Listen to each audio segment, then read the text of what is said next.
I'm Bea Miller, and you're watching Celeb Secrets for You.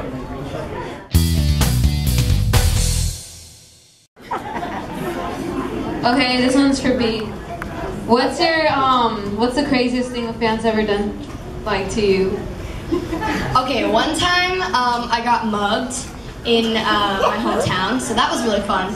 But they took my phone, and I tweeted about it and how I couldn't afford a new one. And one of my fans, her name is Kate, she literally sent me like $300 in the mail so that I could go, like, to put it towards buying a new phone. So a fan actually helped me to get a new phone, which was really super cool and really crazy. Good idea for anyone who needs to make a quick buck. Next question. Next question. There you are, ma'am. Yes, fabulous. What's the best piece of advice you've gotten from any musician in terms of musicianship? Like, who gave you the best piece of advice, and what was it? Is this for me? Oh, sorry. I also want to ask Jennifer questions. What was the best musical advice I've been given? Yeah, like in terms of musicianship. Actually, this is going to sound so cliche, but it really did help me. Someone who is a singer who I really look up to actually took the time out of his day to pull me aside. He spoke to me for maybe a good 10 minutes, and he told me, you know, there are going to be lots of people who are going to tell you that you are not good enough, and there's so many trolls on the internet, and they literally spend all of their time on the internet saying rude things to you. Now it's become a thing to, like, comment directly, like try to be the first tweet after I tweet something, and it's like something mean, like the word fat, like, and it's becoming a thing. And so, you know, this artist just took the time to tell me that, you know, you are above all of that, and as long as you think that you are good and you know what you have, then nothing else can really affect you.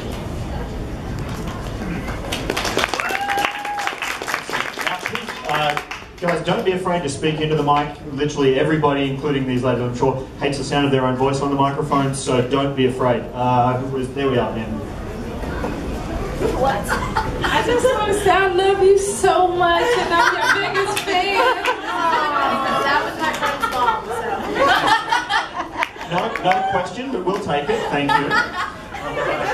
Now, a special guest, I believe. This is a question for Jennifer. Good. What's the best writing advice you've ever gotten? The best writing advice is actually something I found out on my own. I struggled for many years to get published. It took me about 10 years to get my first novel published, and that involved a lot of writing, rewriting, finding an agent, going out, writing some more, sending the book out to about every publishing house in New York City, and getting rejected by every publishing house in New York City.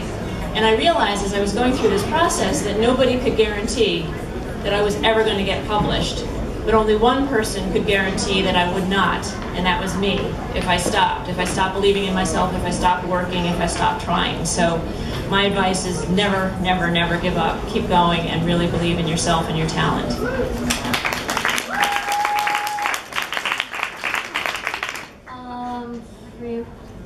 Jennifer, what's, like, the most personal book you've ever written? What's your favorite?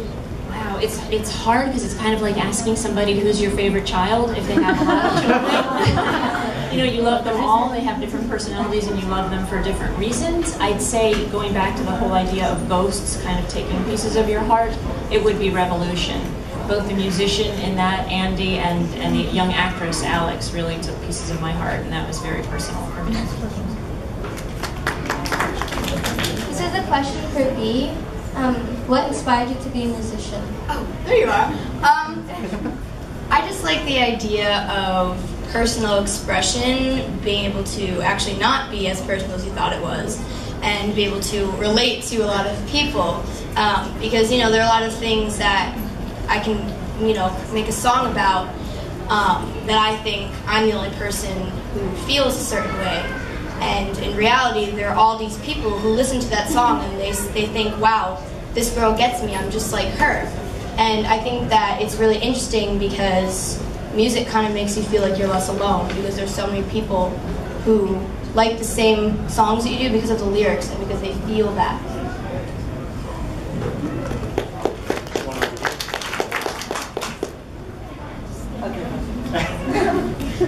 For Jennifer, what's What's your favorite mermaid in the book?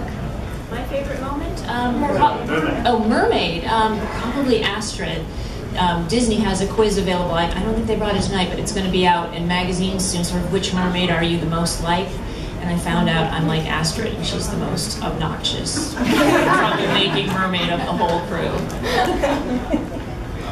All right, so at the back here, we've got a few questions. We'll try to get to everybody. For Bea, how scary was it when you auditioned for X Factor? Oh my god. This is a secret, you guys. They actually didn't show us on TV, but Simon, after I sang Before He Cheats, actually, first by Carrie Underwood, and they didn't show that on TV. And then Simon stopped me in the middle of my song, and he said, I want you to sing something a cappella. And he made me sing a cappella in front of the entire arena, and it was absolutely terrifying. He said that, and I literally stood there on stage like, what? It was like the worst thing that's ever happened to me. If anyone doesn't know what a cappella is, that means without music, and for any singers, it's absolutely terrifying when all you've prepared is stuff with music. And people love asking for that sort of thing. Here you are. Just for Bea, who's your biggest inspiration? I don't know if everyone here knows the band The Pretty Reckless. If you don't, the singer in that band is actually Taylor Momsen, who played Cindy Lou Who in The Grinch. She's like a little blonde kid, but now she's like all grown up and she's really cool, really edgy. And she's a female rock singer, and she has like a rock band, and she is definitely my biggest influence. So, one question each. So, for Jennifer, what did you think when you heard the song for the first time? And for Bea, what did you think when you read the book for the first time? That was a great question. It was actually quite heart-stopping. I felt very emotional and very teary, and I just thought it was lovely. I stood in my kitchen literally with my mouth hanging open. And the way this one sings it, it's just amazing. This is an old soul sitting here, and she has the most beautiful, expressive voice, and she brought it to that song, and it was very, very moving. I can feel myself blushing. Am I bright red? I actually, the first time I read the book was not just sitting down and reading it. It was when I read the audiobook. And so I kind of read the book piece by piece, and I remember sitting there as I was reading it out loud and being like, wait, what just happened? And then later I had to go back and reread that because I just was just so stunned by whatever had just happened, because there were so many different twists and turns throughout the book, which is so amazing because it really grips you and it holds your attention. And so I thought the book was really, really amazing and well written. And then I also thought it was really cool that all the main characters are like 16-year-old girls, and they're the ones who are, going to basically save everyone rather than just being like an army of men, which is the most typical, hero figure is like men. So I thought that was really, really cool and a very empowering message. I actually have a quick question for you ladies. Bea, is this the first audiobook you've worked on, and what was that experience like? This was the first audiobook I ever did, and it was honestly really a challenge, because basically you go in the morning, and because I'm a minor, I had to do a couple hours of school when I first got there as well, so I had to just sit on the couch and do school for a couple hours, which is never fun. And then after I was already tired from doing school, I had to go and sit in a little booth in this tiny little chair, which is actually pretty comfortable, honestly, and read page by page this book. And what was the most challenging about that was first of all, you have to spend like 5 hours there a day reading this book out loud. Second of all the characters have accents in this book, actually, and so I had to do the accents, and I'm not really very good at that, so it took a while for me to get the hang of it, and then I also had to remember what accent was for each character, and whenever they came back up in the book to say something, I had to remember how I made them sound before. So I would say it was a really interesting experience. This question is for the both of y'all, but it's regarding the projection on the screen. If we can we go to the scene with the water? With the girl going through the water? No, it's just the water. I can show you. Thank you.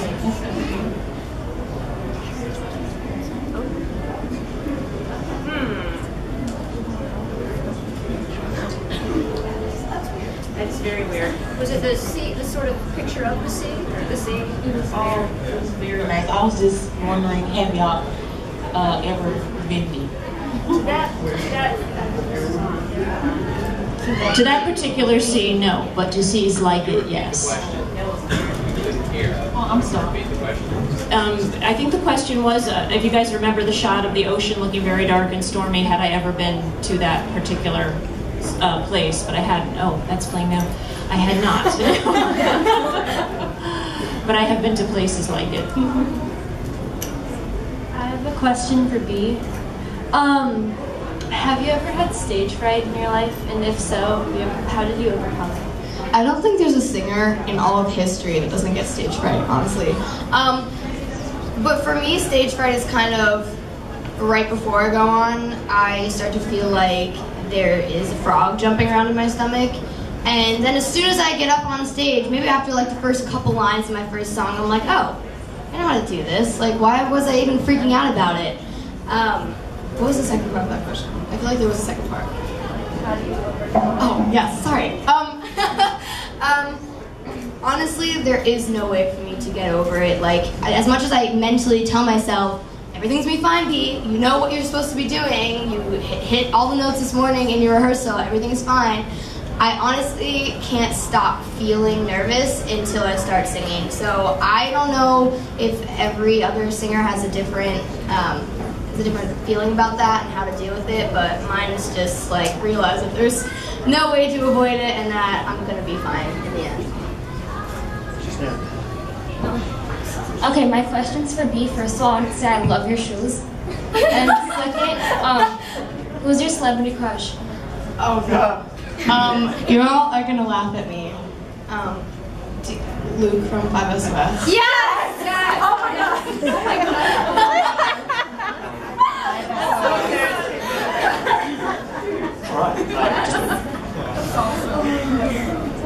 This is for Bea. How long did you spend working on your EP? Truthfully, I started working on my EP in like July, maybe August of last year. So it's been, but it wasn't just my EP. I have an album coming out in later this year. I don't know when yet. So it was all of the songs for that. And so we just plucked the best ones for the EP, or at least some of the best ones for the EP. And yeah, it's been a while. I've been waiting to share this with you guys for a very long time. I feel like an eternity. Okay guys, so we just got 2 more questions. I've got 2 more people to ask questions here. Then we're going to do what I said. We're going to all disperse unless you are getting the book signed, so move to the side. So 2 more questions. This is a question for Bea. What's your favorite song on the EP and why? Definitely Enemy Fire, because to be completely honest, it's kind of like an angry song. And it's kind of talking about everyone who stabs you in the back and everyone who, you know, does things to you that are really not cool. And I really liked being able to release some of my emotion through that song. And I like the vibe of it too. It's got more of like a rock vibe. It's got like the electric guitar in there, and so that is definitely my favorite song. Besides Nirvana, what would you say is... Where are you? Oh. Besides Nirvana, what's your favorite band and why? I always go blank when people ask me this question. I already said the Pretty Rock Blues, so I'll try to come up with something else.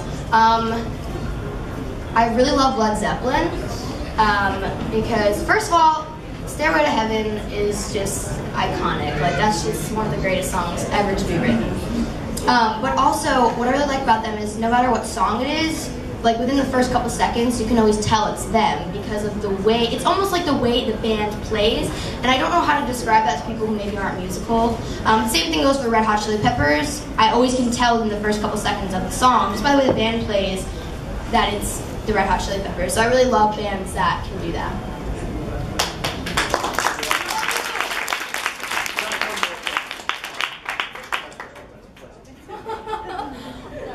I had a question for Jennifer. When you were writing the book, did you do a lot of research on Atlantis and where it's sunk, or yes, did you? Quite a bit actually. The whole Mer kingdom and the Mer folk come from the Empire of Atlantis, and there's a whole mythology around that. So yes, I did do quite a bit of research on that. It was really fun. All right, guys, big round of applause.